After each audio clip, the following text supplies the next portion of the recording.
For the repair of the KASSIDIARIS switchgear, the following procedures were necessary: replacement of various electromechanical components and general cleanup of the unit. For testing, we add a 110-volt AC power supply and a remote control tester. For the remote test, we trip the switchgear with the help of the tester, and you can see the opening and closing of the switchgear on the LED indicators of the tester.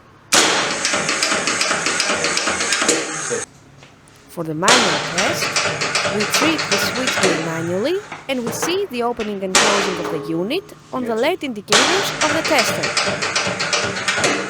Και μετά έχουμε και αυτό.